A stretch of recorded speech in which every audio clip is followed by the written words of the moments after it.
Right, we are live. Hey guys, how's it going? Welcome back to the Kiwi Lads channel. We are here for a live preview of the match between South Africa and New Zealand. Now, the last match I did a live preview for was actually the Super Rugby Aotearoa 2021 final. Absolutely. Between the Chiefs and the Crusaders. It's been quite some time since we have done a live one. First of all, mate, how are you going? I'm good. You good? I have been brought in here for my strategic analytical expertise on the game of rugby. Really? Yes. Is that what they told you? Yeah.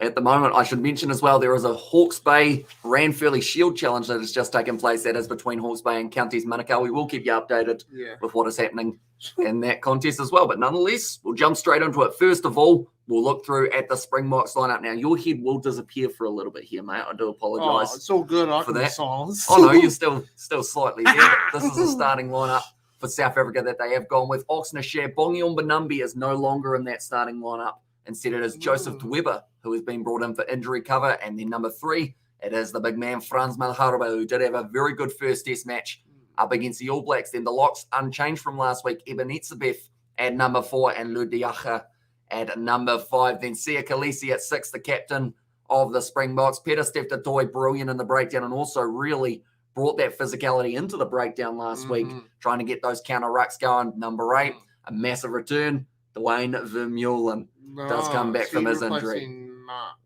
He is replacing Jasper Wiese, who was there. But I guess you could say in some regards he is replacing Malcolm Marx due to the fact that they're both very good in the breakdown. Yeah. So they have one for the first half, one for the second. Yeah. Those guys who will be able to get those turnover penalties. Mark should start, says Frank Smith.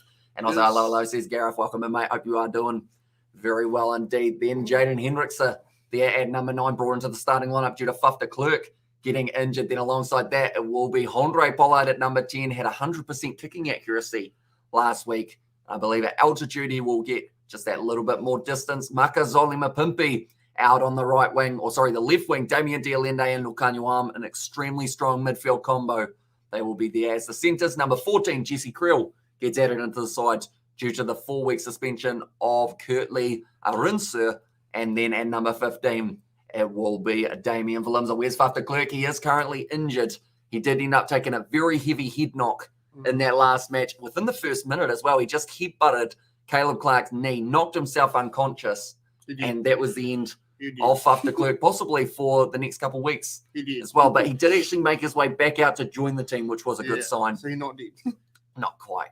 No, but the replacements, Malcolm Marx, he will be starting it, or coming off the bench, at number 16. Stephen Kitsoff and Vincent Koch unchanged from what we saw last week for the Bomb Squad. Franco Moster at number 19, so no Salman Morat, who was there last week. Jasper Wiese coming off the bench rather than starting. Quagga Smith at 21. Herschel Yankees brought in as the halfback replacement. And then Willie LaRue, the man who did score himself a late try last week, does get himself the number 23. So from that starting lineup and reserves from South Africa, what are you expecting to see from the big men in this matchup? I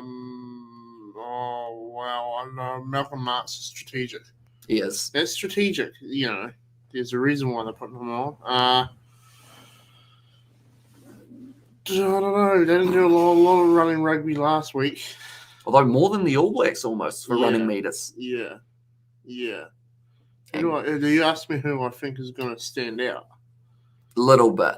We will probably go to that a bit later on. But from this squad, is there anything that surprised you?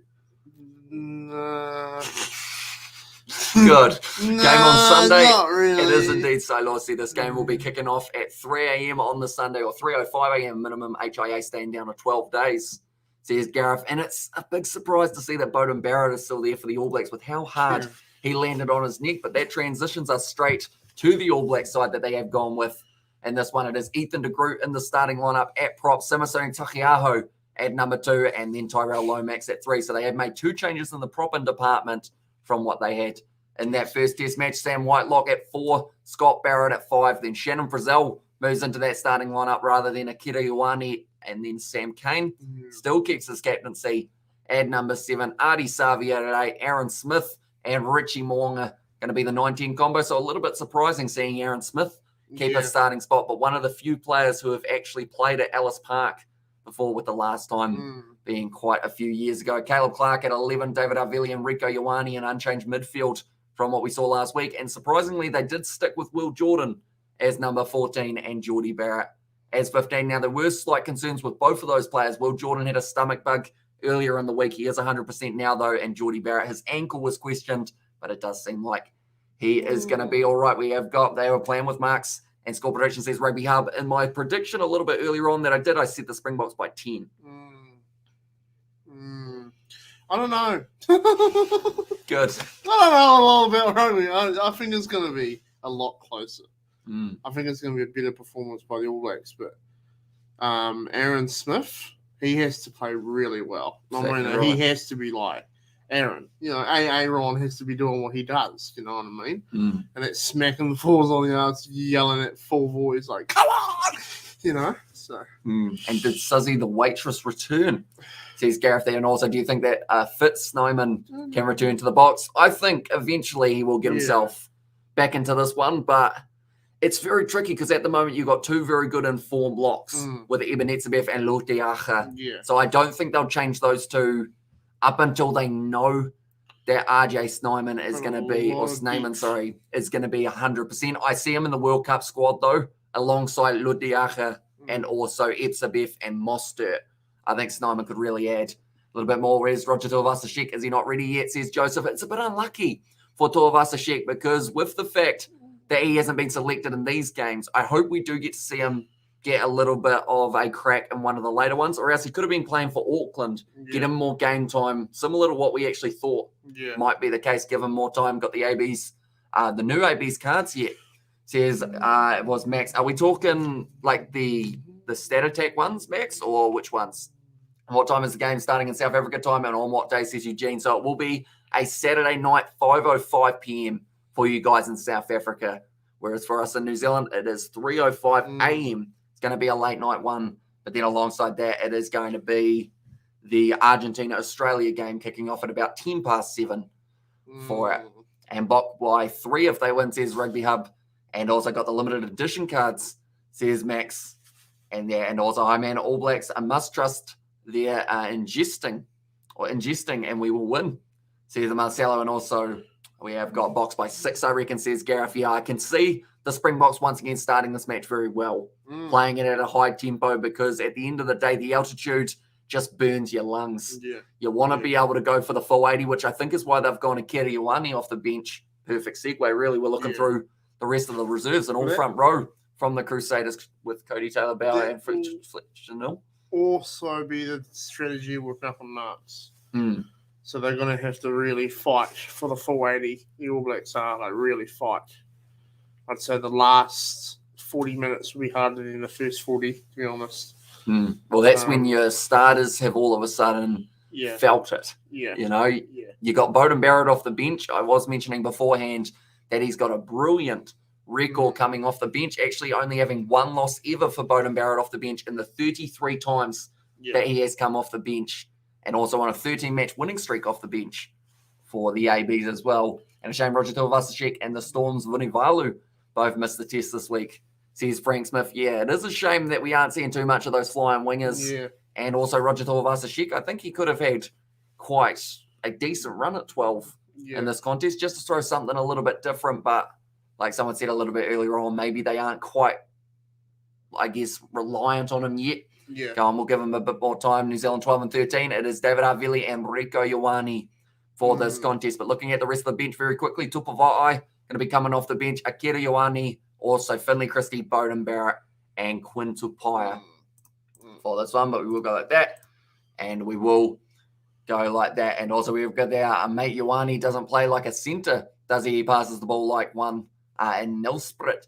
And that was to Kitsoff, says Jacques Brain. And when did the AB score in the first quarter, says Gareth? It's been quite some time. I want to say that first match up against Ireland. But it would have been around that 20 minutes, maybe a little bit later. And go to New World, but Stat Attack, Weet-Bix, take it to the counter. They will give you a limited edition card. Well, there you go. Didn't we go through like 6 or 7 boxes? We did, yeah. What? What?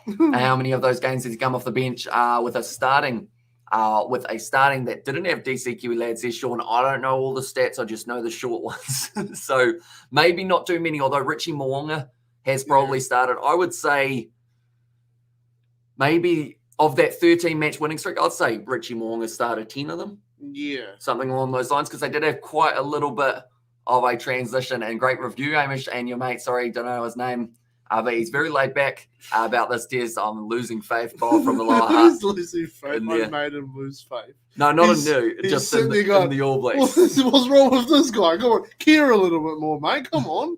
Sorry. He's just talking about the fact that the All Blacks, they're on a losing streak, and Ioane is not as good on the inside, says Salosi. And I actually wanted to see Ioane come off the bench for this contest and have in the midfield Whainga Nuku. Yeah. Just to try it out. Yeah, well, there's that Crusaders connection. I did see an article done by Rugby Pass earlier today where they were talking about that Crusaders with Richie, Will Jordan, and Whainga Nuku, talking about how if this isn't working, Ian should be looking at, what do they do to make that? But then again, it's easy to say, we'll get the backline firing, but if they're getting cut off out wide by the Springboks, which they were, and they keep dropping the ball when they rush defence, more the forwards' job, to get that quick, fast ball, protect the ball, and maybe look at working around the ruck more instead of going out wide. So, which is actually why I had a suggestion earlier on of Scott Barrett at 6 and a bit more physicality. I hope Shannon Frizzell is match fit, because at the end of the day, we've seen him play once and then once for the Highlanders until he got injured for 6 months. Yeah. And also we have got there, who was that drunken guy the other night? Sorry, Amy and chat. My apologies, ladies and gents and kids. Let's go IBCU at 3 a.m. And the drunken fella the other night. The drunken fella. Who was our drunken fella? Sorry, Hemi in chat. My apologies, ladies. Was he talking about Gareth? Maybe. He might be talking about Gareth. And tell you, mate, I'm 82 and see more rugby in my life than him, says Daddy Bob. Is it right? And as well. Yeah. So Bob's a veteran of the game. Is he? Sorry about it, Bob. He's done that, mate. Those two Daddy Bob. That start last week, play their hearts out. They made more than 10 tackles each. And this week they get bench going what's going on in Foster's head. I can kind of understand why, though, because the scrum wasn't firing for the All Blacks. No, and Bauer, he did make a lot of tackles. I thought maybe Ta'ava would have stayed in the starting lineup. Yeah. But for me, George Bauer probably had to go out. And then from there, bring in De Groot. He's great with a scrum, which is what he's going to need up against Franz Malhotra. And that was probably me, says Gareth. And I did appreciate the apology on the Discord after. That golden geese. So it's himself. Take the receipt up, and they will give you some limited edition cards. Says Max, I think our New World's just not really up to it. And also if Fozzie gets sacked, can he coach St. Pat's in Wellington? Says Frank Smith. See, that's the thing. I actually mentioned about it on the live stream I was a part of earlier on today. Ian Foster, for me, yes, they said you're going to have to resign. But if you're getting paid big money to be the All Blacks head coach, and after this, you're not getting another international coaching role. Not for a big team anyway. You're getting paid peanuts for the rest of your coaching career. Yeah. Do you resign? Or do you say, look, you fire me, give me my money. Yeah. Wow. And, you can move on, get another coach if you think it's such a bad option. But I think if you're Ian Foster, it's not the popular way, but it puts money in his pocket. Yeah, and at least if he's got a long-term strategy, because I think that's kind of what's happening, is Ian Foster has got a strategy. But he's Steve Hansen probably agreed with him back then that sooner rather than later, teams are going to start to figure out what the All Blacks do. So it's going to be up to either Steve or Ian to figure out how to get the All Blacks team moving one step ahead. And Ian's been thrown that card, and he's trying to do it, but it's not easy. I'm going to be honest, the All Blacks were starting to slip when Steve was the coach. They lost to Ireland, they lost to England. You know what I mean? They lost in the 2019 World Cup to England. They were starting to slip. And it's not just Steve. But I think what's happening with Ian is he's come in and said, well, we need to actually completely redo things.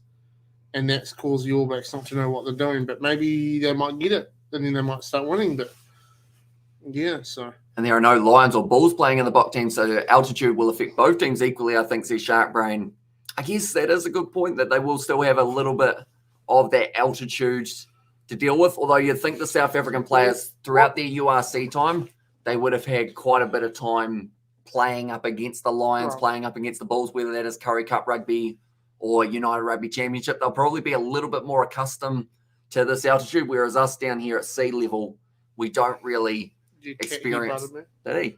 Maybe a good night, Amish. I'm getting depressed. I need to go to bed, lol. So, and that was from Bob me, as well. And maybe Fox can coach Georgia or Uruguay, although they're both on the up, aren't they? So maybe you don't want them to wouldn't be a good idea. Yeah. And ABs have played 14 times at Ellis Park, including the ground's first test game. And also ABs won 5 of those when playing in August. They played 5 times. They won back in 1992, says Sean. So statistically, they've got a decent crack in this matchup. And I hope that we see something gel for the backs and the forwards, because it seems like they're not quite on the same page at the moment. No. I think we need to see Sam Cane almost an out of character like team talk. Actually fire them up. It's just hard though, because the way that the All Blacks win is through fast-paced ball, right? So they get the ball, they shoot it up, offload, shoot it up. They only commit 1 to 2 guys on every ruck. Quick ball, quick ball, quick ball. Problem is what the Springboks and Ireland have both done is they know to slow the All Blacks down at the ruck. So what they're going to do is they're going to slow it down, put someone in there, try to get it, slow it down. So the All Blacks have to commit more guys to the ruck. This means they've got less guys in support when they're trying to make their barnstorming runs, like they did in that first test against Ireland. So then this means that there's less guys that are available to go to the next ruck. So the Springboks set it up so that they get all the All Blacks into one ruck. They do another ruck. Malcolm Marx goes in there and grabs the ball. So it's all – the All Blacks aren't going to be able to play the quick, fast-paced ball when the Springboks know how to pick their rucks. So the All Blacks have to figure out a way to keep the ball but also figure out how to breach the defence, because if they're not doing the quick, fast ball, the defence has time to set and then they have time to read where things are going to go. Same with Ireland. So this is what Ian Foster will be trying to figure out. How do we do this without losing the ball? So I think a big part of that is also making sure the handling errors are a lot less than they have been. But that's all down to not getting that quick, fast ball, because they keep losing it, and then they do get it, the defence is right up. So they need to figure out where to attack as well. So And morning, says Carl. Welcome in, mate. Hope you're doing well. Must be a 9:17 a.m.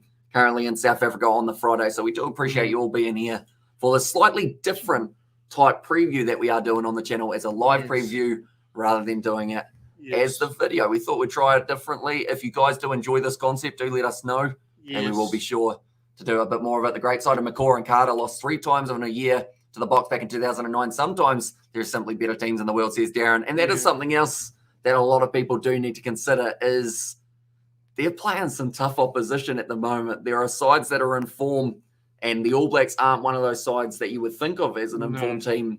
In fact, you wouldn't even put them in the top 5. But you also got to remember, before 2011, the All Blacks would probably lose 2 games, 3 games a year. But they was never guaranteed to win the Tri-Nations. They were never guaranteed to win the Bledisloe. It's not until 2011 when they really started to dominate. But then that only lasts so long. So, yeah. It was like, I kept taking my receipt back like 3 times. First time got 2 cards, then 3, then 10. Got all 5 limited edition cards. Oh, so you cheated the system. Well, we just looked for every single box. Yeah. We filmed it. We did. That video is actually all done. It's just sitting there. We should probably upload it. Probably, yeah. If you guys want to watch a video, me and Hamish look through 2-3 boxes of Wheatbix cards to find the right one. I got annoyed, and it's in the video. And the ABs need to come through the middle more, says Gareth. Yes. And 60th minute, all players are zombified altitude effect. And watching from Thailand, says Sean. And also, New Zealand will bounce back just a phase. They are going through, happen with the Box as well. Says Carl, that is the thing. All great sides have had a rough batch, and the All Blacks at the moment are almost in the roughest of rough. But the Box, I would say, went through a really rough patch when they didn't have access to the overseas players. It wasn't until they were able to start getting their guys back from Europe when we started to see the old Box come back, because they had the 50 test cap rule. Then it was down to 30. And now I'm pretty sure it's 0, isn't it? That if you're representing South Africa, you don't have to be playing in South Africa at all, because they were just losing too many players. It's the same with Australia. They started to perform really well in the 2015 World Cup when they had access to guys like Drew Mitchell, Matt Giteau, and Adam Ashley Cooper. So it could be the same with New Zealand. I'm going to be honest. Like, there are a lot of big New Zealand players in Europe and Japan. Maybe we do need to look at changing our eligibility rules to get more depth. because there could be some guys in the squad right now who don't necessarily deserve to be there, but are just there because they're playing in New Zealand. So, I mean, it's the same with Australia. They've been getting a little bit better, but if they can have access to guys like Will Skelton or Rory Arnold in Europe, they could, even since having Quade Cooper and Simon Karevi in the squad, they've gotten that much better. So, a lot of it's got to do with that, just getting access to players that you didn't usually have access to. So, yeah, because Ngāti Laumape, huge player that currently everyone has said, why did New Zealand Rugby drop the ball with him? Yeah, well, you can still have him if you had eligibility rules, but then that means Super Rugby will start to lack. But Super Rugby's already lacking, so you might as well, But the big thing as well is Ngāti Laumape, I think I saw a thingy earlier on that New Zealand Rugby said, we don't need you. Yeah. We don't think we need you as our inside centre. We don't want to pay you what we were paying you. Yeah. So see you later. But now the thing is, a spot that we're really struggling in is those centres. Yeah. We haven't found the right combination yet. I don't think Havili and Ioane is it, but it's the best we've got at the moment in the tough patch. And does Razor not want the job at the moment, as reported on the radio? He doesn't want his name associated with the possible first team in decades loss to Australia at Eden Park, says Frank Smith. Yeah, for me, I don't see them going with Razor before the World Cup. No. I think they'll go with a short-term coach, whether that's Smith or Gatland. Yeah. That is, of course, if the All Blacks lose this game. If they win it, Foster will become slightly more popular. Yeah. I've heard a lot of people saying that as a Kiwi, they want us to lose so that Foster's out. Yeah. And I've heard a lot of South Africans say they want the Kiwis to win so that Foster stays. Yeah. So it's almost one of those ones how everyone wants him to be either out of the job or in the job. Yeah. There's not really too many in between. And it's down to team selection. The player choice are crucial as well, says Carl Peterson. And also we have got 8:20 a.m. here in Tipperary. And hot. In New Zealand get mild winter, says Porter. Yeah, we are currently sitting 6 degrees Celsius, so not too bad. And George Bridge was a powerful runner in the midfield. But that's in here. 6 degrees in here. No, that's 6 degrees outside. I don't know if it's 6 degrees outside. It'd be more like 1. It's probably the real feel of it a little bit lower, but we got the fire going. It was -3 this morning. Oh, it was rough this morning. Oh, just bullshit. All right. And Anton Brown and Gucci when fit, says Sean, although I have heard people say that they're a little bit too similar in the way that they play. They both have very good defense and both have good vision. But when you got both of them together, it seems to be that sometimes it's like watching two players in a mirror. I'd like Gucci at 12, and then maybe you go with another Crusader of Whainā Nuku at 13. I really like the idea of him at outside centre, just add a bit more size to the backline. Where's Sever Reece? I was like, WGF, he is a player who I was pretty surprised that we didn't see in that lineup. Who's replaced him? So Will Jordan's still on the right wing, which I'm not sure whether it's the right call because he touched the ball twice in the last match. Well, the All Blacks can't get the ball to them. No, which is where Sever Reece is quite handy because he actually goes searching for it a little bit more. He leaves his wing open sometimes. That is maybe one of his downfalls, but at least he's in there trying to find a way of going through. So I thought they would have transitioned Jordan to 15, Geordie Barrett off the bench. And have Mo'unga kicking. Due to the altitude, he would be able to get a bit more distance. And the All Blacks, they only had like 2 kicking attempts anyway last week. So I don't think it will make the difference. How's the Chubba Chups? And there says Rohan. And there as well, the Chubba Chups, they are doing nicely. What's the Chubba Chups? It's kind of creepy, Rohan, that you know that. I bought some Chubba Chups lollipops. I think Rohan's looking in the windows. Why did you buy Chubba Chups lollipops? They keep you happy for longer. Oh, Jesus Christ. I got to keep you well fed, mate. You depression? What's wrong? No, you want to talk about this? I just, They keep you happy for longer. No, you happy for longer. Me? Why are you bought them for me? Yeah. Well, where are they? I've never seen these Chubba Chup lollipops. They came today. Oh, Jesus. And also, I can ask Martin Nonu on Saturday if he can play second half of the ABs. He's going to be at Ellis Park. And don't believe the coach is the sole reason we are bad. It's because we have lost the passion to try not just beat, but dominate every opposition at 11 Celsius here on the west coast of South Africa. And hello there, says it was there from Marius, but we will quickly show the starting lineup for the All Blacks once again. Sorry, mate, you're going to have to lean to me just a little bit. No, this way. There you go. I've got to share the area too. But for me, I think selection-wise, I do like what they did in the front row, mixing it up a little bit. Yeah, because they did have to make. Interesting one, isn't he? He's brilliant for Southland, brilliant for the Highlanders when it comes to scrummaging. And up against Frans Malhabra, I think that's going to be really important. I thought that they may have gone with someone else at 6. Yeah. Maybe either Scott Barrett or Akira Ioane, tell him to go out there and put it all on the line for the first half. We need a little bit more aggression. That's a little bit more, intensity. But then it's like, if you're playing an 80-minute game, you're going to use up a lot of energy trying to do that. It's really 6 and 1.5 does the other kind of stuff. Like if you go in there with more aggression, you're going to lose such and such energy. You're going to lose, you might find that they get the ball off you easier. So, yeah. Because although the one thing that I would have done in that front row maybe is put Dane Coles in. Yeah. Just because to add a bit more mongrel into the front row. A little bit more, someone who's actually going to give someone a kick up the arse if they're not. I'm noticing George Bower's not in there. I didn't enjoy watching him walk around the field last weekend, to be honest. Yeah. And that's the thing. At altitude, it would have probably been much worse, which might be why they've gone with him off the bench. And Christie should start and Cody Taylor. I was hoping to see Finley Christie as the starter number 9. I think if Aaron's not firing, they probably could look at bringing him on early because Aaron needs to be firing, but the only way to do that is have the 4-pack firing. But Aaron needs to see that, and he needs to think about, well, things are going well. What do I need to do to get these guys momentum? But see, I think he needs to find his voice in this game as well, because Sam Cane, it sounds like we're kind of a broken record here, but he doesn't have that aggressiveness that you need in a captain. Like you want someone that the guys respect, of course, which he's got everyone's respect. Do you reckon there's a bit of a power struggle going on? Wait, what we got? Breaking news: Reece to replace Jordan Schiff due returning on bus drive to Ellis Park. Box supporters going crazy outside the stadium. Okay, now I don't know whether or not that is a thing yet. No, Reece to replace Jordan Jew shit. He's shitting himself. What? Well, he did have a stomach bug, but and Aaron been firing blanks these past games, says Carl Peterson. And Geordie needs to be dropped. His brother should be 15, says Falcon. That was actually another one that a lot of people said. Maybe you do give Bowden Barron an opportunity at 15 if for some reason they don't want to give it to Will Jordan. Yeah. And that's the other thing. Does with the replacements that they've got, I don't know whether Geordie does come off early. Yeah. Is their kicking option George Wallabies offer the AB's Dave Rennie in exchange Ian Foster? You accepting? No, I'd rather just not do that. I wouldn't want to do the Australians any bad. We'll just leave you guys with Dave Rennie. Cody Taylor has lost line out. He was dropped by Foster. That's not how you fix a teammate.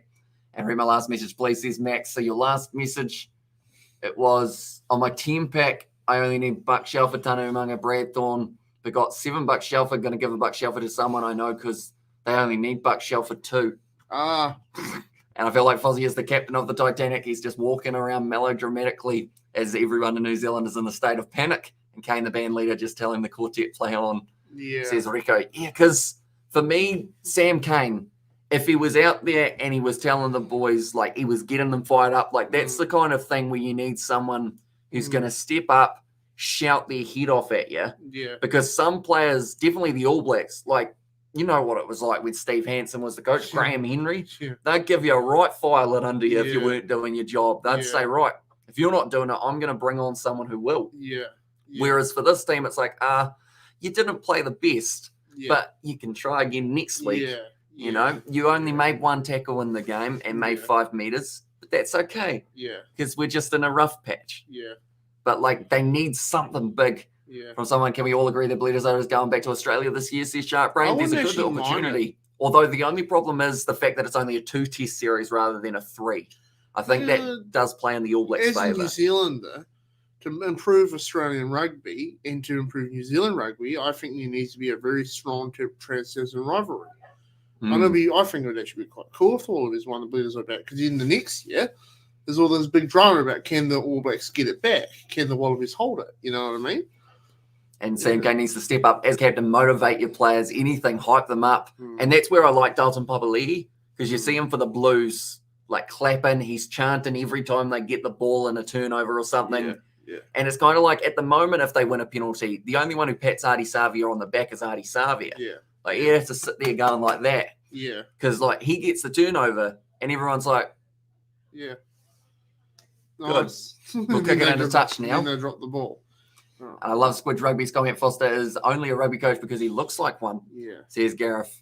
And there as well. And yeah, I guess I might have to replace my Ian Foster on a stick soon, depending on whether he does decide to resign. I don't see him resigning though, because at the end of the day, whether he resigns now or he resigns at the Rugby World Cup, the public already don't like him. But what does everyone think about New Zealand Rugby Union? I think they're doing an absolute shit job. I think they are not doing anything right. I do not like them. I like that comment. Drop players if they're not performing. Yeah. Exactly. If they're not going well, sometimes it's those taking a couple weeks off that can make a player better. Yeah. Rather than continuously showing that they're out of form. Yeah. Because then the opposition go, well, he's not playing well. We'll put pressure on him and see whether or not we can make him make mistakes. Similar to what we see for Aaron Smith at the moment. He's a world-class halfback, but he hasn't been able to find his stride yet. So that's where throwing something else at them just to try and muddle their brains. Yeah. But it's also sometimes guys like Aaron Smith can't find his stride because certain players around him aren't doing their jobs. So that means that he can't do his job. So. And also, does Artie have a Lego figure? Says Joe Blogs, not too sure. I feel like his haircut probably has been on a Lego figure before, hasn't it? New Zealand Rugby Union are the ones that made Foster the coach. They are just as much to blame as Foster says Sharkbrain. And the fact that after so many games, like the only reason Ian Foster is still the coach is because they don't want to pay him out. Yeah. Plain and simple. If they weren't thinking about the money issue, they would have dropped him probably almost before the Irish tour. Yeah. After that end-of-year performance where they could see that the All Blacks were in a rough place. Yeah. And instead of dropping him, they went, right, well, we want to save a couple dollars here. Yeah. We'll fill our wallets so that we can continue getting paid just like Fozzie. But it's a tricky one. And there's definitely some truth in the theory that the under-20s indicate the strength of the senior team in 3 years' time, says Darren. And at the moment, our under-20s are doing very well. But then Australia's under-20s did really well last year, didn't they? So French's under-20s, they did really, really, really well. So, yeah, that's true. And also they will pay him out like 1.2 million. So, they're trying to save that for themselves. They don't want to have to pay him those big bucks. I think he should definitely just not quit. Yeah, it's a payday, isn't it? Like fans will turn against New Zealand Rugby if they find out they're having to pay him out that much. But you can spend 1.2 million on grassroots rugby. Instead, you employed a shit coach and now had to pay him out 1.2 million. Yeah, you wouldn't pay Nari Laumape how much he was getting paid, but instead you give us a coach who's our assistant. And the thing is, I actually looked at a stat, and it was something to do with the fact the only other side that has appointed their assistant coach to head coach is Liverpool, and he was sacked within 6 months because it doesn't work. You need a whole new head coach most of the time. And New Zealand Rugby Union should bite the bullet. Should have put Razor in the head coach position, says Valkin.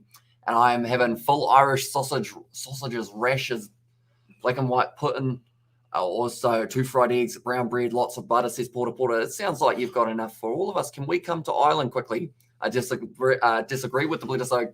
I still see a big gap between the top 5 nations and the bottom 6. So Bledisloe is still going to New Zealand, says Rico. And with it being a 2-match series, I think like New Zealand just need to play well in one of those and they get it back. Yeah. And also they might have to change all the stat cards in the week fix box. And also, but how much is New Zealand losing with this losing streak? Yeah, well, they're certainly losing confidence. And I worry about putting everything on Razor. Remember what happened to Robbie Dean. So I don't see Razor as the option before the World Cup. I think it's stupid to bring him in before the World Cup. Because Joe Schmidt would be the guy, but Joe Schmidt might not want it. No, he doesn't want it. I've heard that Scott Robinson doesn't want it either. I've heard he doesn't want the coaching job either, apparently.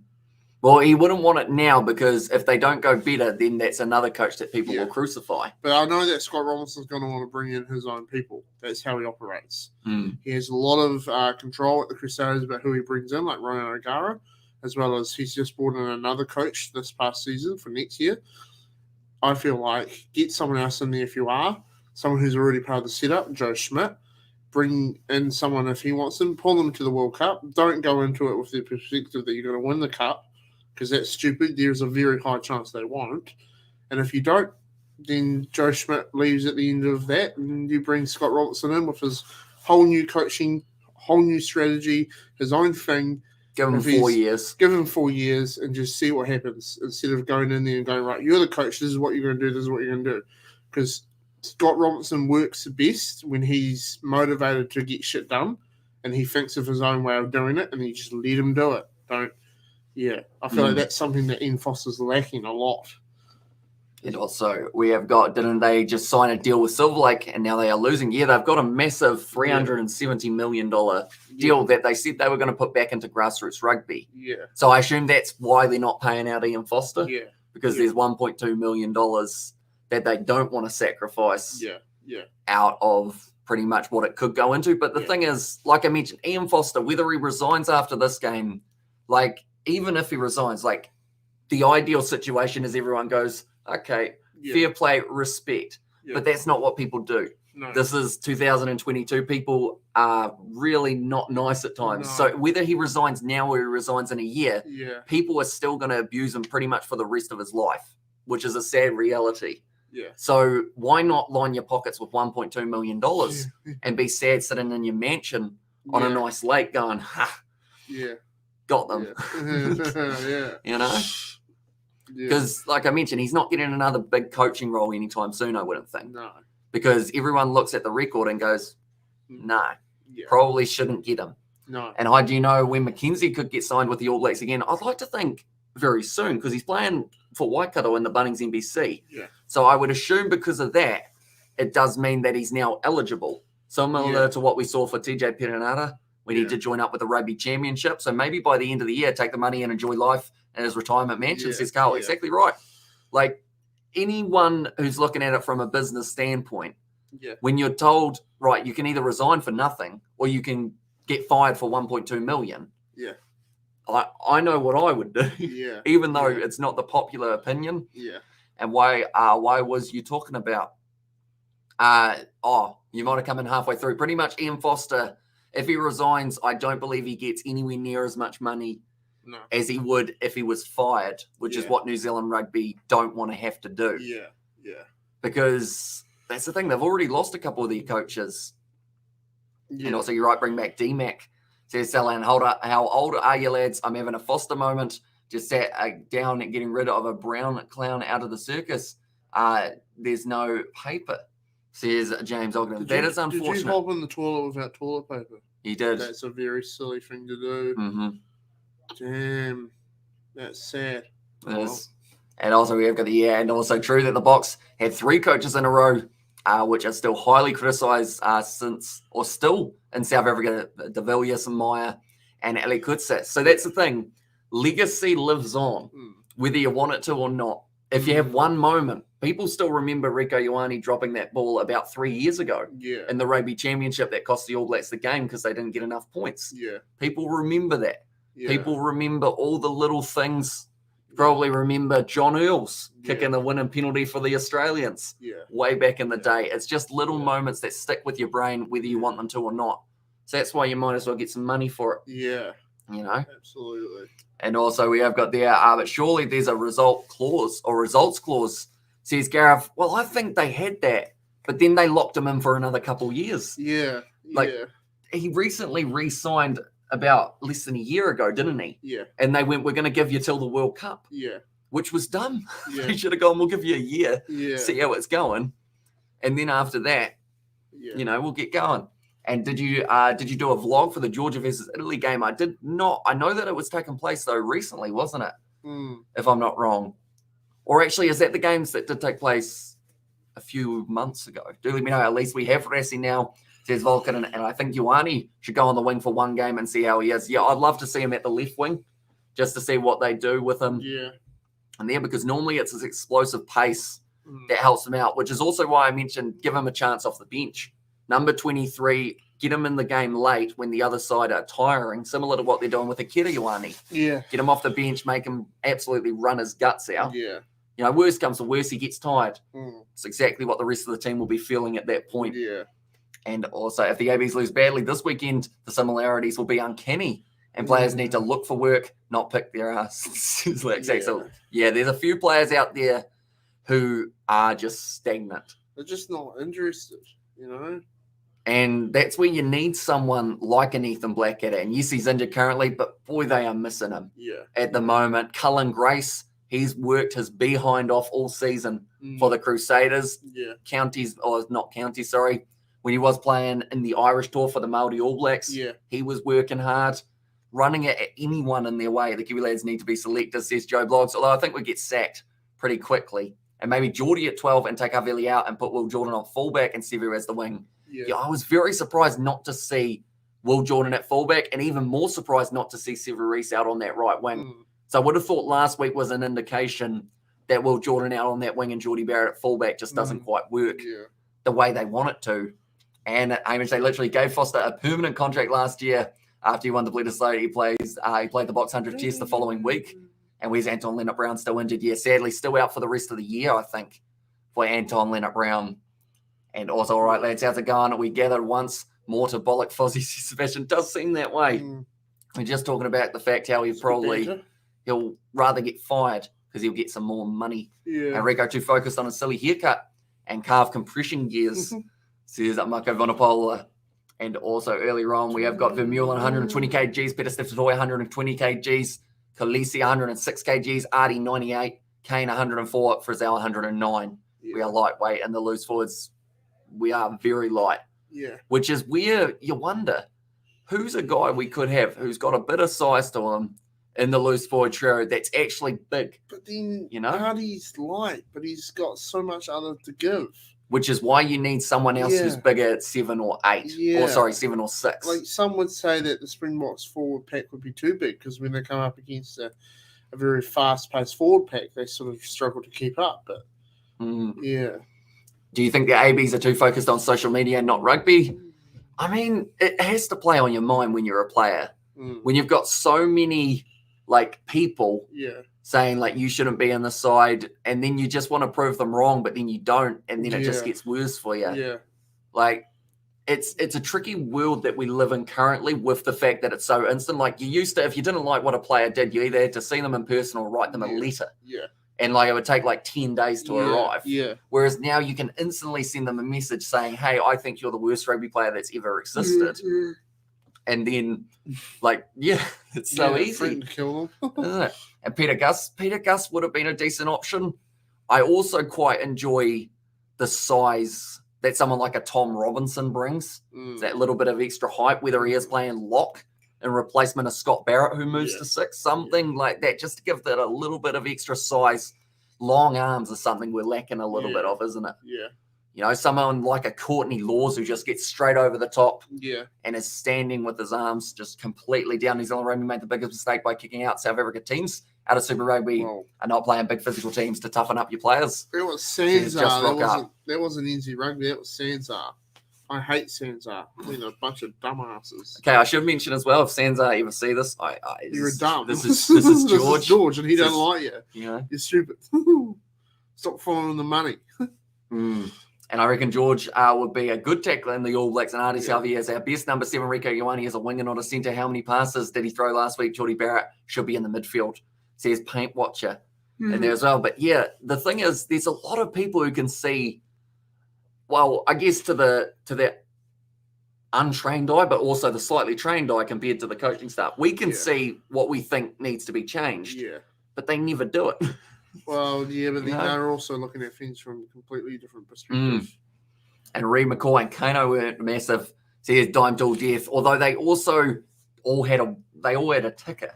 They were all workhorses that would keep on going, and that is something that is completely different to what we've got now. Because they were all quick, they were all brilliant at getting in their breakdown and throwing their bodies on the line.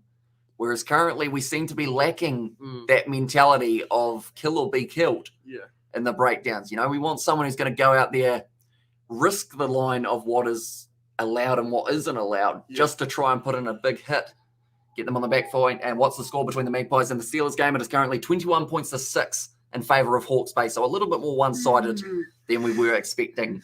Brian Foster has the tissue box for a different reason after each loss. Says Lex Axel and Hamish knock says Ollie Wilson. Who is there?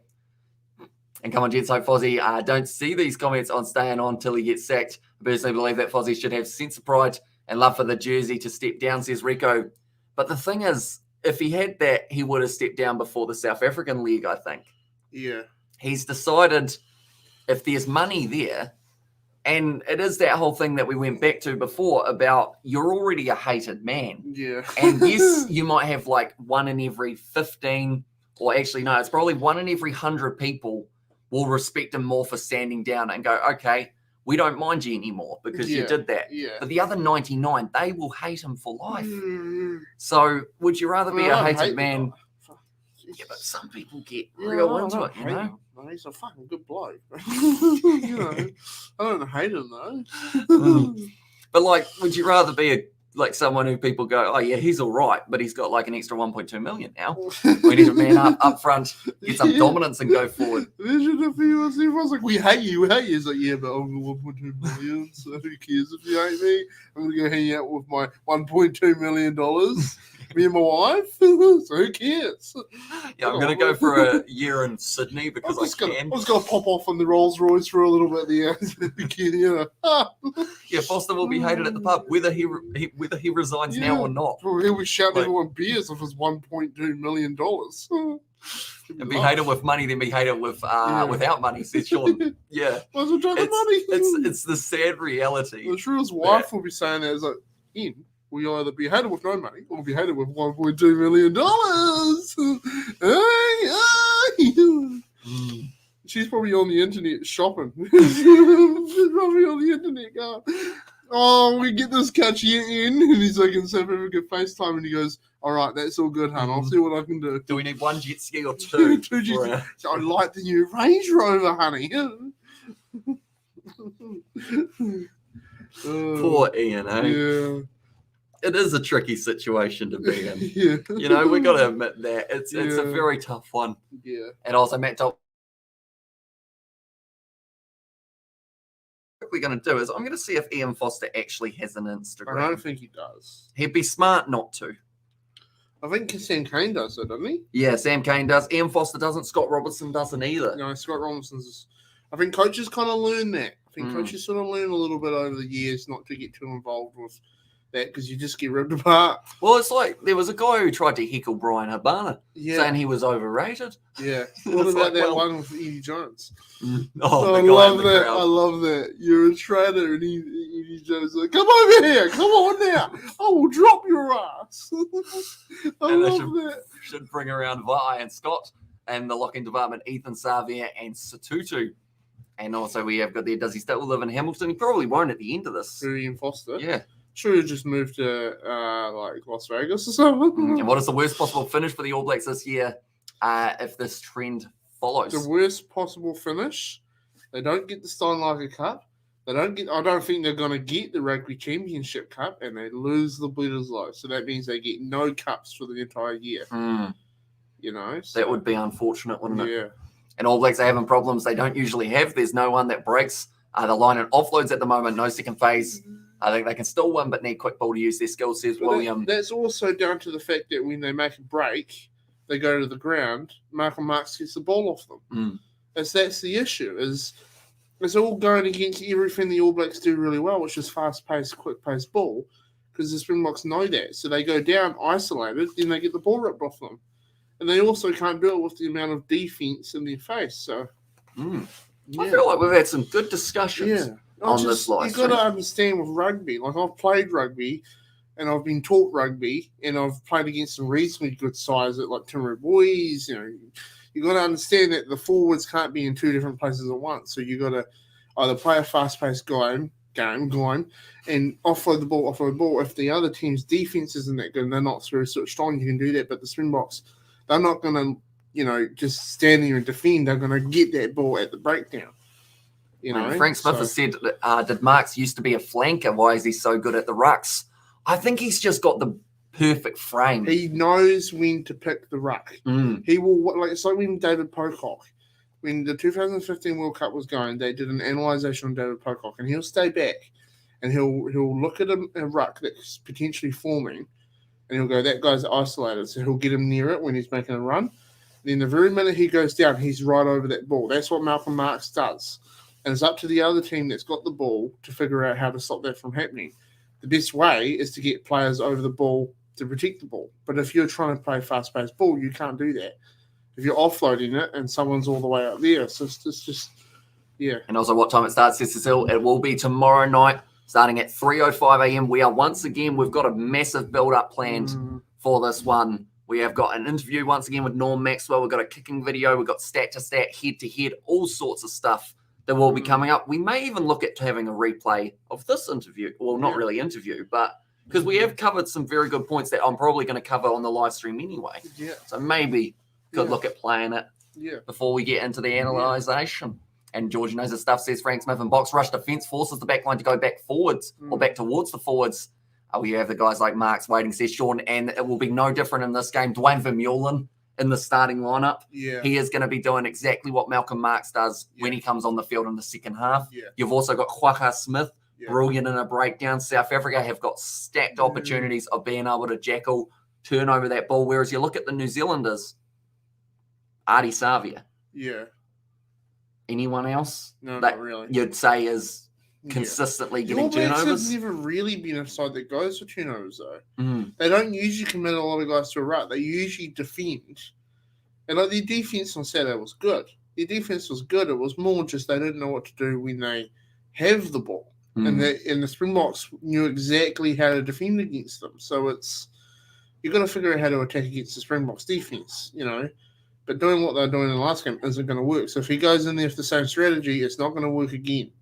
Because the Springboks will know exactly what the All Blacks are going to do. So the Ian Foster really does need to sit down and think, what do I need to do to break this defense? It's not going to work going out wide because they just shut that down and we keep dropping the ball. So, So it is a tricky time because, like you said about earlier on, how if the forwards aren't doing the job, the backs are going to really struggle. Yeah. And then also that offloading game that someone brought up earlier on as well. The fact that they do have that offloading game for the Springboks actually more than the All Blacks currently, which is quite concerning because the All Blacks, something you normally see from them is keeping that ball alive, stopping the opportunity for the Springboks to turn it over. Yeah.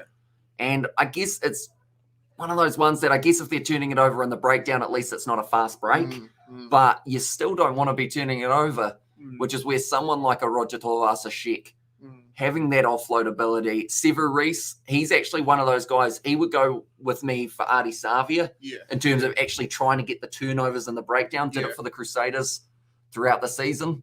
And number 10's Openside is made captain of the All Blacks from Fozzie WTF Guz in there as well. And I should also mention Mo'unga is playing David. He is going to be the starting number 10 for this contest, and that All Blacks team just not the same. And do you remember how Hanson's men in the first line series 2017 destroyed the rush defence with straight running from the ruck, says Dime Till Death. That was down to Steve Hansen looking at the tape and going, what do we do here? And he did it. Sometimes you've got the right skills, but you just need to figure out how to strategically do it. So that's where I feel like Foster might be lacking a bit. He's not really looking at that side of it. Yeah, and I do see we've got quite a few Ardie Savias in contenders starting lineup. Number 1, Ardie Savia. 2, Taukei'aho makes his way in there. 3, Ardie Savia. 4, Ardie Savia. 5, Scott Barrett. Let's get that opportunity. Savia as a loose forward trio. And also our number 9, Christy Mo'unga, Clark, Ardie Savia, all the rest of the back line. And that's the thing. When you look at how much work he does, he is literally covering about 3 or 4 positions in just what he is doing out on the field. How many years have teams played rush defence on the ABs? They must have some answer, says Ben Huey. And would you pick Savia over McCall, says Frank Smith? Slightly different eras. In a dream world, I'd love to have them both out there. But then saying that they aren't the hugest of individuals to have. I would have, for this one, loved to see Savia 7, Satutu 8. Just because it adds something a little bit different. Like, at the moment, it's like they know what they're going to get. Sam Cane, unfortunately, just doesn't quite have that extra gear that we need from him. Shannon Frizzell, I think he could go all right with the physicality side of things, but needs to make sure that he doesn't let emotions get the better of him like he did up against Argentina. And then alongside that, with the fact he hasn't played much rugby, could be relatively risky having him in there. But I hope Akira Ioane does well. And will George and Donna help out with the co-hosting tomorrow? George will be asleep, I believe, during that time, and Mum will also be asleep. But my mum makes an appearance in one of the videos that we've got coming up, so be sure to check that one out. We have to dominate up front to win. And at the moment, the AB's forwards are getting belted by their opposites. It's paint, and ABs don't have it in their pants to dominate the Bok pack, says Velkin. And Frizzell literally gave a try away on the last minute of the game, says Shark Brain. And I think it was because he scored one earlier on, everyone was like, okay, it wasn't too bad. Yeah. But it's still one of those ones that cannot afford to give away those passes to the Springboks because they can make you pay. We've seen that more than ever now, how clinical they can be when they do get it right. Look, Kaio Arm, that man's offloading game has gone above and beyond. Like, he was already fantastic. And now he's decided he's going to start flicking it around the back, offloading from his back on the ground, finding everything. Akira looked slow last week, says Gareth. And that's another thing to remember. He's actually only come back from injury relatively recently as well. So we are struggling a little bit in the loose forward trio, which is why someone who hasn't been injured in a while, Cullen Grace, I mention him a lot, but I think he would have been a good option. And also, did you get the wheat bix down? I was struggling big time because I didn't have much milk. So instead, I actually only had 2 wheat bix, which was a bit poor from myself. I ran out of milk. You know? Yeah. It's a shame, really. Julian Savia, that desperate for one last cap that he defends Foz, says Frank, although I can understand where he's coming from because, like Julian Savia said, he was a bit embarrassed with how the New Zealand public are treating Ian Foster. Yeah. But that's because he's been there. In France, he was like public enemy number one and just got everyone against him, really. So he's been in those shoes of having everyone not liking it as Blackadder injured. He is indeed. And you can be sure Savia will be marked, says it was David the Mod. And watch Sam Kane turn his head or try to. Those neck injuries ruined him, says Lex Axel. And also, if the ABs get a proper centre and a fullback, they'll be 10 times better. So I think the fullback's Will Jordan. They've got him in the side. They just aren't playing him there. And yes, he might not go that well for a start, but if it's anything like he plays for the Crusaders, he'll be handy. Sellout crowd in Ellis Park, so 65,000 in attendance for this game. That could make or break the ABs. Julian doesn't get selected, send him to Samoa, and Fozzie will learn his lesson. Says Contender. We've already seen the likes of Fekatoa making his way into the Tongan lineup. Charles Piatal, also another player, Jordan Taufua, has made his way into an international side. And go the All Blacks, says Durkee. And what happened to the Wellington winger Lamb? Would he be any good for the AB? So I believe you're talking about Ben Lamb, and he's actually in France currently. He is playing for Bordeaux, if I'm not wrong, if he hasn't transferred from where he was. There's been a few good wingers. Another underrated winger, I would say, Wes Hewson. Someone who really was unfortunate to never quite get those opportunities. He's got pace. He's kind of a little bit different to what the All Blacks normally go with for their wingers because they do go with the big guys. You know? The big guys, such as, ever since John Alomu, they've gone with a huge winger on that left wing side. Caleb Clark, he's still bulking up. Lester Fainanuku, which is why Rieko Ioane, even though he's different to what they normally go with, I wouldn't think would be a terrible option. See how it goes. Back row 6 Savia, 7 Blackadder and Satutu, and let them go. Let them get game time as a unit, says Eric B. Yeah, because that's the thing. I feel like the only change I might make is I'd switch Blackadder to 6 and Savia as 7 in those 3. But I like that combination because they're all young. Savia, he's a little bit older, but he still plays like he's young, doesn't he? Which is something that's important. Number 15, Jordan, Reese, Harveli, Geordie Barrett, and Rico. And number 11 says Nathan and Hamish. The fans literally shake the AB's bus when they came play at Ellis Park. They use the same entrance as the fans. Well, that's not very strategic, I wouldn't think. And hello from California. Do you guys think the boys from Tonga will do this year? Or how do you think they'll do in the World Cup? I think they'll be all right. You all right, mate? You got your sniffles. You got the sniffles a little bit. And also, Akira may do okay versus the Aussies, but not in big games, says Frank Smith. And whereas Sevu, he's missing as well for this one. But whereabouts are we? I read one a little bit earlier on. Yeah, Tonga, I think, could do all right. They're still in that kind of building phase, I guess you could say, because they haven't had much of an opportunity with those new players added in there because they have got so many new guys in that side. A few of the guys from Moana Pacific are doing very nicely. All right? You need one of these, mate. No. Your issues. No. Hey? No? You're good? It's good. Half time at the moment in the Hawke's Bay game. It is 28 points to 6, ladies and gentlemen, by the way. And Satutu probably regretted not taking Eddie Jones' offer to join England as he does is hold the tackle, or all he does is hold the tackle bags during training. And Fozzie should make his way to the stadium through the fans unguarded. Who's with me? Sebastian. He'll mess a lot of people up because he's going to have 1.2 million. You have a bit of money and even strong like his old man Todd Blackadder. And that's what we need. We need someone who's willing to put the body on the line and just try and break through the opposition. which is something that Savia has the ability to do.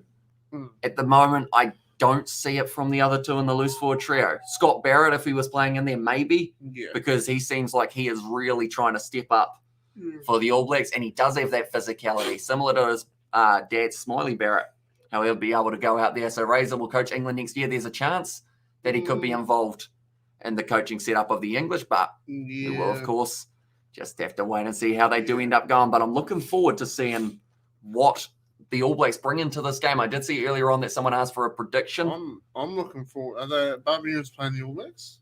They're playing the New Zealand 15. So not quite the All Blacks. I'm really looking forward to seeing that.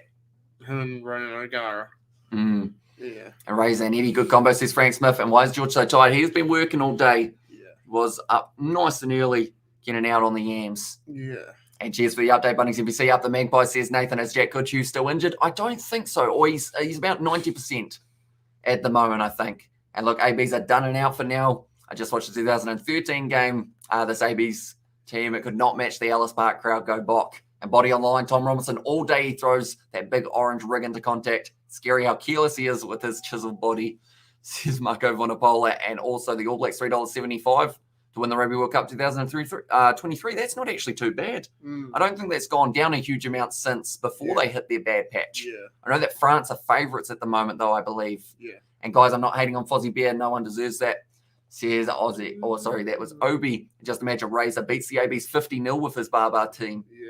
And sharp brain. What happened to Gus Sowakula? I heard he pissed off to get dropped. Yeah, they gave him one cap. And some people were saying it so that he couldn't go play for anyone else.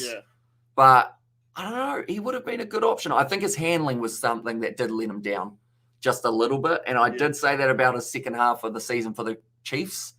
But he's still a decent fellow when it comes to getting in the breakdown, putting in some big hits. So even someone like a Devin Flanders could have been a decent option at 6 for the AB. Someone with a bit of size to him. And just trying to throw it around. And go have a beer later, George. And get France $3.50 while it was George Bridge dropped. I know that the New Zealand public definitely turned against him on that left wing side, but I believe with Caleb Clark returning, they decided that they'd go with him over the option of George Bridge. Might have still been handy somewhere along the lines, I would think. And do you think the AB's 10-minute spells that got so many last-minute wins actually counts against us right now as what is our style, or as what is our style, our game plan, says Frank? I think the thing is, the 10 minutes at the start of the game, for me now, is more important than the last 10 minutes. Do you think so? Because the All Blacks have conceded the first try in their last 4 outings, which is something they cannot afford. Josh Dixon is brought on tour and yet is not being played. Yeah, I believe he was just injury cover. Same with, Fletcher Null was supposed to be just injury cover. Braden Enor in the same boat. He is another player that didn't get his way out onto the lineup. Bullet from Fiji says, Lasiasa there, welcome in, mate. Hope you are doing well. And also, it started from the 2019 semi-final. Had a shocker, says Die Until Death. And Luke Jacobson at 6, another player who I would like to see possibly in that All Blacks loose forward trio. Because he can play 8, he can play 6, and he can also play 7 if you do need him. And there, we've got a few good options, but they don't go with any of them. And I think it goes right back to Lachlan Bosch here, when a lot of people wanted to see him, and he was said no. So then from there, he went to Japan, and now he's making the he's probably not quite making $1.2 million. They definitely need a good start. They've been terrible, says William. The players are the ones dropping the ball and missing tackles, says Obi. And where's Roger Tuivasa-Sheck? He is missing out once again. 5-minute scrum, and Peter Gus-Sowakula scores every time. He hurdled Aaron Smith in the first round of Super Rugby Pacific when he got that early opportunity. At this stage, they did once again say, nah, she'll be right. Don't need him in there, because they've got a few options that they just don't use. I guess, is there another sport that can generate this passion?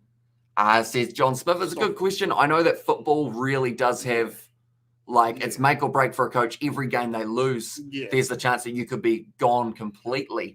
And can you please show us your rugby ball? I don't actually have it with me at the moment, but it will be in one of the segments tomorrow. Nisbo and Marshall are going to have a hard game to commentate, says Katenda.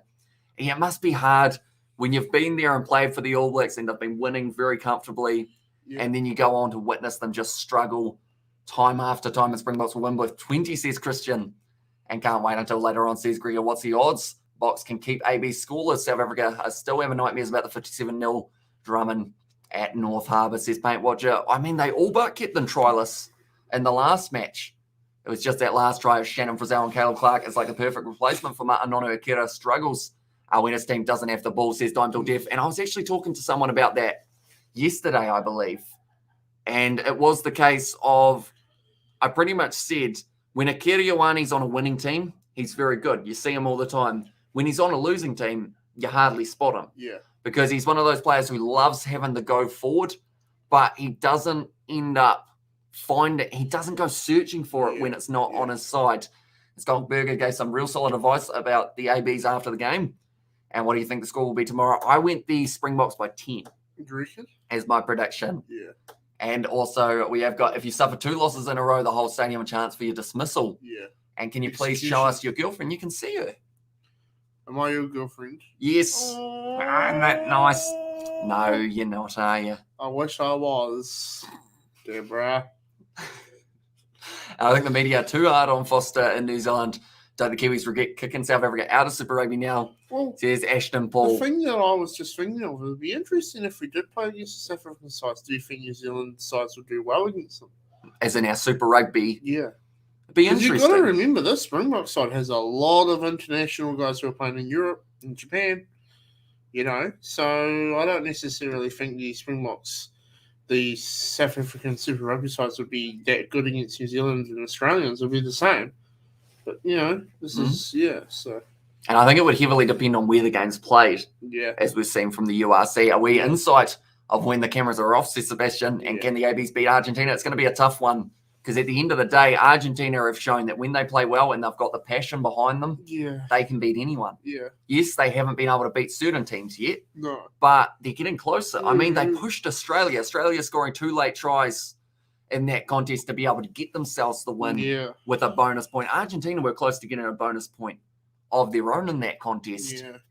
And also, all right, guys, should we, Oz and New Zealand, welcome more South African players in our squads, especially forwards, says Hanoi. I mean, if they want to come over and play, I think it's a great opportunity because it's a whole different style of rugby in a way. That's why Pablo Matero, I think, has been loving playing for the Crusaders. Yeah. And he's mentioned it many times. It's so different to what you see in France. Yeah. And everything along those lines. It's physical, which is somewhere where Matero really shines. Yeah. Because he loves a good old bash fest out there on the park. And Super Rugby doesn't always translate into international form, says Dime Till Death. Super Rugby helped New Zealand adjust to the stadiums. So when they played, they were used to them, says Shark Brain. And also I see Northern Hemisphere boys up here, says it was Nathan. And the All Blacks, thought you were ripping the wallpaper off for a second there. I can tell you one thing, we would never lose to Japan, says Obi. I wouldn't know and guarantee that. I think Japan at the moment are on the up. You look at where Japan rugby was 15 or 10 years ago. Yeah. And how far they've been able to come. And they pushed Australia as well. Yeah. So I don't think New Zealand, I don't think they win it easily up against them. But we will find out because it recently was announced that New Zealand will be playing Japan in the end of year tour. Another fixture has been announced. Could say the same about underage rugby or the URC, says Kipper Crump there. And if they use Havili as a battering ram, then we will suffer. He is not the type of player, or not that type of player. The man has got a lot of skills. Bashing the ball up 5 or 10 meters at a time is not one of them, says Paint Watcher. And it was interesting that they went with Havili having Geordie Barrett available, because the reason, I say that is Havili for me is there for his kicking. But if Geordie Barrett's there to kick the long ones, you don't theoretically need Havili. No. You could go to Paya, or you could go Tuivasa Sheck. Absolutely. But maybe even put Geordie Barrett to 12. South Africa fans are very, very bullish this week. Are their favourites. But boy, they like to let you know about it. Don't sports. On that. And also, come on, we don't get to do this very often, says Gareth. Now in France, almost lost to Japan in the second test this year. The way the All Blacks are playing at the moment, I wouldn't be so sure that they would win, says Ashton Paul. Yeah, it would be a tough game. Yeah. It would be a very awesome game to watch, though, and we do get to see it a little bit later on. But nonetheless, I think we're almost at the end of this preview. Hope you guys did enjoy it. It kind of became away from a preview at times and more of just a general discussion. Shit. I guess so, but shit you seen. I guess the thing is, I feel like there's some interesting points here. So maybe this does need to be at the start of the live stream that I do tomorrow. We will still have our 3 hours of build-ups. We might have to start even earlier. Yeah. I feel like that's the thing. 3 hours last time flew by, and it almost didn't feel like enough time with the amount that we had. So we're going to have plenty more this week as well, ladies and gentlemen. So if you are new, be sure to leave a like and subscribe. More than likely, this will be part of the live stream coming at the start of it before we get too deep into what we are going to be talking about for the upcoming match. But thank you all very much for tuning in. If you did enjoy, be sure to leave a like and subscribe to the channel. We'll throw it back over, I guess now we could say, to the boys in the studio, which is just me, because I'll be all alone. It's just him. It's just me. You're weird, bro. I am, yes. You're different. And cheers, over to George, says Gareth. But nonetheless, we will see you